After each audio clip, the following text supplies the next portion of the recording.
Hey man, week 2 preseason is in the books. There were winners and losers in every single game. The biggest winner was the biggest loser from last week when they rolled out the worst offensive line that we've seen in a long time. Guess what, dude? They bounced back. He's going to go in the first round once again. The biggest loser, okay? There is a huge injury update that just happened today, man, to a top 5 running back. So I was paying attention to his backups, and the main backup just took a fat dump on the field. Not really, but kind of, sort of. All right, so I got all my notes typed out. We're going to be going over every single winner, every single loser, but you got to hold on for 7 seconds.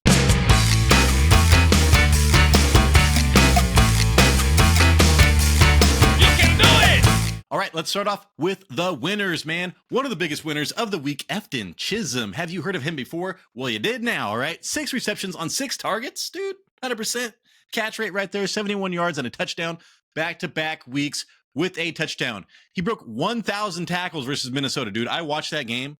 Just go Efton Chisholm touchdown versus Minnesota. 3 broken tackles? I am not sure. It is crazy. And he broke all of Cooper Kupp's records at Eastern Washington University. So this guy right now, at this point in their careers, is better than Cooper Kupp. And hey, dude, he's in a Josh McDaniels offense. What do? They take small, white slot receivers and make them superstars. Put that on repeat, Josh McDaniels. So, hey, I love Kyle Williams on the outside. I like Demario Douglas a lot as well. Hunter Henry, I was talking about him all offseason. But Efton Chisholm making a late season push, okay? Undrafted free agent rookie. I don't really care about that. Just watch him play. Next up, dude, same team. Travion Henderson, 4 rushes, 20 yards, and a touchdown. Just go watch that touchdown. Breaking multiple tackles on that run, dude. He also had a target, he had 3 receptions on 3 targets last week. He should be that pass-catching McDaniels running back, which is hugely valuable. James White, running back 7, like 2018, for God's sakes. But yeah, dude, 2nd-round rookie. What do I have to tell you about this guy? He looks like Adrian Peterson with that burst, okay? We're going to make 2 Adrian Peterson references today. I did not think that was going to happen. Next up, one of my guys, well, my MVP was Travion Henderson, of course. Ricky Pearsall is one of my guys, all right? 3 receptions, 4 targets for 48 yards. All 4 targets from Purdy, who went 5 for 7 for 66 yards. That's a 57% target share. You love seeing one of the players that you want to succeed, that you believe in, come out and get all of the targets. Again, I was all about Juwan Jennings for a long time, but that calf, I'm waiting to hear about an Achilles, all right, injury coming off that calf, and he is still not playing. So Ricky Pearsall is the wide receiver to own. Him or Juwan Jennings is going to be a league winner, man. I'm putting my money on health right now. Ricky Pearsall. Next up, dude, the biggest loser from last week, Ashton Jeanty. 7 rushes for 33 yards and a touchdown. One reception on 1 target, so he's still catching some passes. He had a huge truck. I'm sure you've all seen it on that 14-yard run. But what you don't know, man, the play before that, pretty much, he tried to truck like a linebacker and just got smoked, really. And he had to go into the medical tent. He came right back out, dude, and did the same thing to somebody else. So love the heart in that and the toughness. And he does look like Adrian Peterson, man. Like the way he just runs into people and then kind of keeps on going. So one person cannot tackle this guy. It's amazing. And then fell forward and picked up a first down on the 3 and 5. So it's 3rd down and 5. They ran the ball. I think he got hit with 3 yards he got, and then he fell forward and got another 3 yards. So that was great. It looked like Marshawn Lynch, dude. It's like a Marshawn Lynch, Adrian Peterson hybrid. If he gets running lanes, dude, he's going to be amazing. And that offensive line had a huge bounce back game. They looked a lot better, and that was huge, man. Huge for me. He's a 1st-round rookie. And I thought he was slipping into the 2nd round after what we saw last week. He's right back in the 1st round for me. Next up, man, I did not think I'd be talking about this guy today. Nick Chubb, 5 rushes for 25 yards, 1 reception on 1 target for 4 yards. He did not look like shit, and that's all we've been hearing about for 2 weeks, man. He's running in quicksand. Have you seen him? The coach comes out and does some weird wordplay and makes him sound terrible. So he came out and was great. And Joe Mixon, there are reports that we might not see Joe Mixon for a long time right now. Now, those are some obscure reports, but I don't know what to believe about Joe Mixon. Nick Chubb, I will be drafting. And then they also have Woody Marks, who was like a pass-catching rookie. He did well as well, 7 rushes for 40 yards, but Nick Chubb is the story there. And then here we go, dude. Bucky Irving, 8 rushes for 12 yards. That's terrible. I get that. Efficiency, that's like Rashad White type of shit right there. But he did get 1 reception on 2 targets with for 15 yards and a receiving touchdown. So all I've heard about in this preseason from the offensive coordinator and some other people is that he's a complete back. He's going to be used as a pass catcher a little bit more. So this was evidence towards that.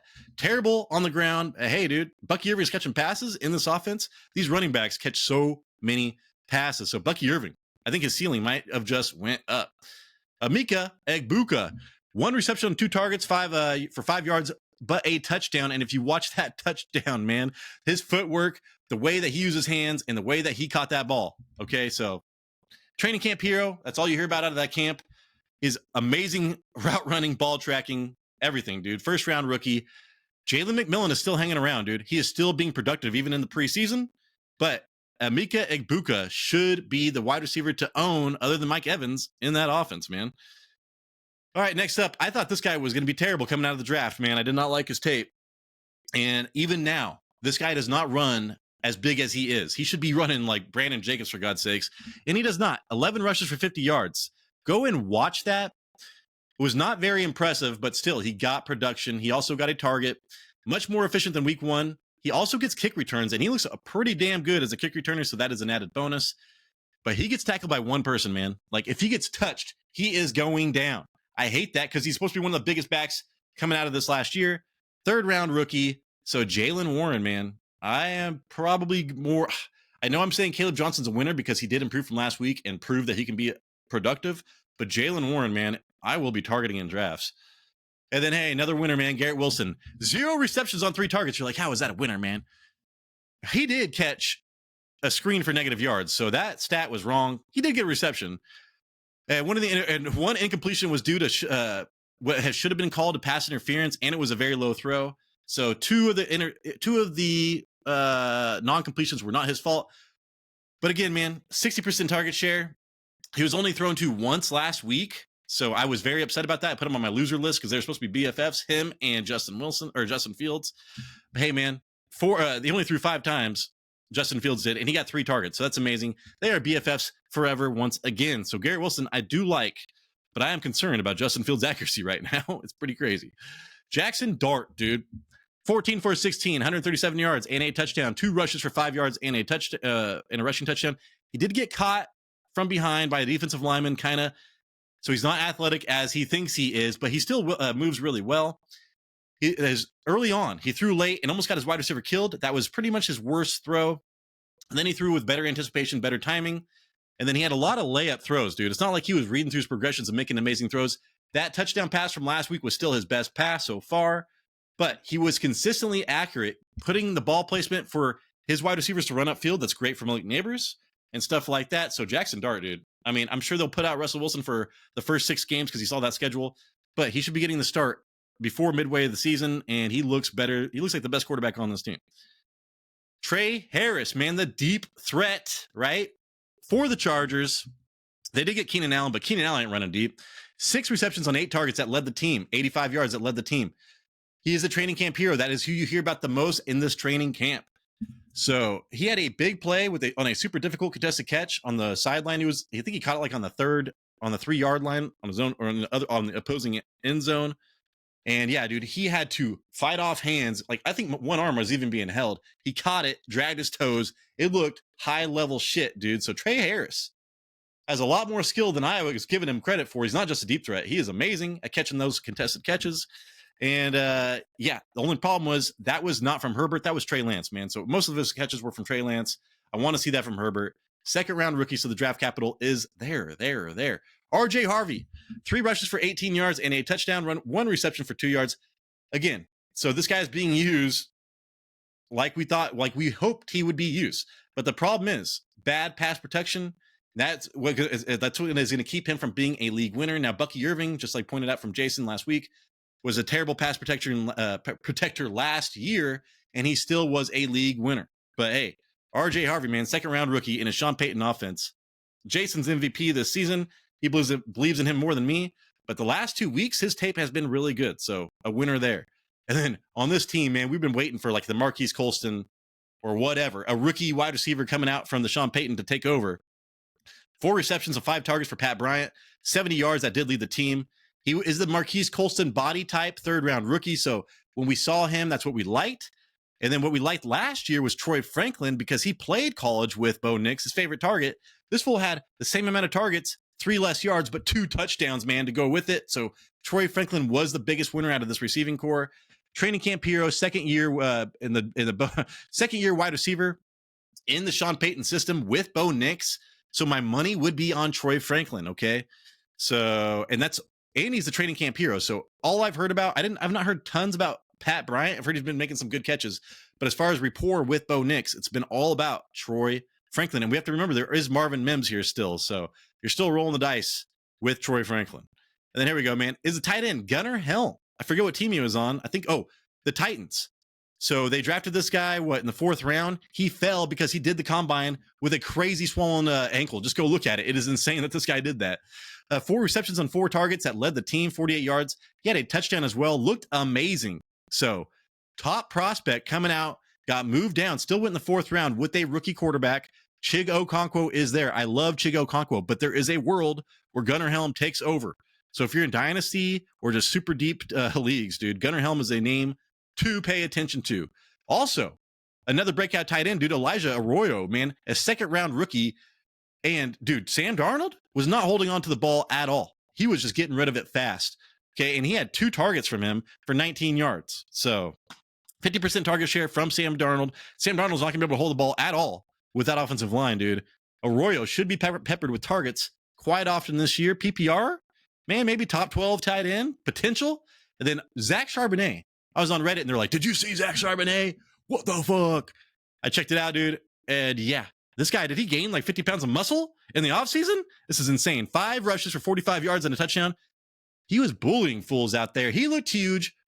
He was just touching people and they were flying. So they've got Kenneth Walker and now they've got Zach Charbonnet, dude. And Zach Charbonnet looks insane. Goal line back, I don't know, dude. Kind of made me lose a little confidence in Kenneth Walker this year. But Zach Charbonnet, one of the top backups you could possibly imagine. And then Isaac Tesla again, man, with another touchdown. 6'4", big-bodied wide receiver, Jamison Williams and Amon-Ra are not that, okay? So there is a role for this guy in this offense, and he's been balling, dude. He's a 3rd-round rookie, okay? So back-to-back weeks with touchdowns, a lot of targets. I actually like Isaac Tesla maybe as a sleeper, wide receiver 3 this offseason or this season. There we go. Dylan Gabriel, okay? So people were talking a lot about Shedeur Sanders. Dylan Gabriel looked amazing until he had a couple turnovers. But other than that, dude, he was just as accurate, or not more accurate, than Shedeur Sanders. And I saw him making his progressions, man. Turn his head like 3 times and then deliver. So to me, I'm like, dude, they got Joe Flacco, they got Dylan Gabriel, they've got Shedeur Sanders. Judy or Tillman is going to be a huge value. Which one do you believe in? I still like Tillman, okay? I do like Tillman because he was drafted by Stefanski or whatever, and he was the number 1 wide receiver before they switched quarterbacks. So I'm just saying, man, I really do like the Browns wide receivers for being league winners this year. You just got to pick the right one. Nico Collins, man, caught his touchdown from CJ Stroud. So Nico Collins, top 5 wide receiver. It's always good to see that. All targets from Stroud who went 6 from 8 for 48 yards and a touchdown, 38% target share. If you're getting that from CJ Stroud and red zone work, you're going to be a top 5 wide receiver. And I think here's it. This is the last winner, man. Britton Strange. So Evan Ingram is gone. Trevor Lawrence is still there. Who does Trevor Lawrence like to throw to? He likes to throw to tight ends, dude, repeatedly. Britton Strange was like a top 10 tight end the 2 weeks without Evan Ingram and Trevor Lawrence still playing. So that is his ceiling, dude, is a top 10 PPR tight end. And he got 2 targets from Trevor Lawrence this week. So all targets Trevor Lawrence. And dude, Trevor Lawrence did look bad when he tripped and fell and fumbled and did some stupid shit. I don't know about this Jags offense right now, so I'm a little afraid of the Jags offense and Trevor Lawrence taking another step back, dude, with a new offensive coordinator. But Britton Strange, I think, is coordinator proof. All right, losers, man. Biggest loser right now, Justin Fields. 1 for 5 for 4 yards, dude. 1 rush for 5 yards. The rush did look good. Through the first bad pass due to quick pressure. I don't know if it was a screen pass, but it was a pass to the running back. And dude, the right tackle just pretty much whiffed, and he had to throw like a lob ball, and it was incomplete. So not his fault. Then he threw too low to Garrett Wilson on that play that I talked about earlier. Should have been pass interference, but it was a very bad ball as well.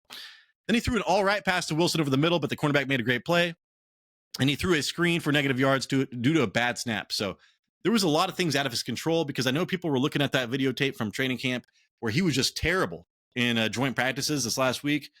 This was not that case. He did not make great throws, but he made one good throw and then he kind of got screwed, and one bad throw, and then he got screwed on the other ones. So, hey, he did slide early on the one rush. I did like seeing that. Deontay Thornton, man, he was a winner last week. 0 reception, 2 targets. Jack Beck got the 2 receptions in the 21 yards and 3 targets. So he got out-targeted and outproduced by Jack Beck. Again, dude, Deontay Thornton was the training camp hero, the 4th-round rookie, the deep threat here. And then Beck was taken in the 2nd round. So the draft capital is with Beck, but it's a Pete Carroll team. So draft capital really doesn't matter. It's all about competing. But he is a loser this week. And then, hey, the last of the losers, man. Not a lot of losers. Jalen Wright. So Devon Achane, soft tissue injury in the lower legs or lower body, just came out this morning. Okay, so he missed a lot of time in his first year. He played 17 games last season. That was amazing. But, dude, they need other people to be carrying the ball on this team, to be touching the ball. So I was paying attention to Jalen Wright, dude. He was like a 2nd-round draft pick, 3rd-round draft pick, super fast last year. 4 rushes for 3 yards, dude. And then Ollie Gordon, who's like kind of the training camp hero this year. Apparently, I've not really heard much about him until today. 10 rushes for 50 yards and also had 2 receptions. He does not impress me that much, dude. He's a great straight line runner, which is I know McDaniels likes, just like Raheem Mostert, but he is not overly fast. I mean, he seems a little bit difficult to tackle, but not that great, dude. When I watched him, it did not jump off the screen to me as somebody I want to just take a huge risk on. Look for them to bring back Jeff Wilson due to Raheem Mostert after the 52-man rosters are made. Hey, man, if I forgot anybody, please comment down below. I did shoot this before the Chicago Bears game, so I will be adding some of those players on there. If you want to be in our listener league, man, if you watch this show consistently, please comment down below. We've got a couple slots available. We will go up to a PPR, PPR 14, man. Maybe half PPR this year. I think I'm doing a half PPR this year. But still, man, please comment down below if you want to be in this. And I've reached out to you before. Hey, the Minecraft dude, please email me or comment down below because I need your email, dog. So this is Tyler Big Turd Ward. This is the Fantasy Red Zone. We got our live drinking show on Fridays. We got other stuff coming out too. And we appreciate you. Except I need subscribers, dude. We need subscribers. Please, God, just subscribe.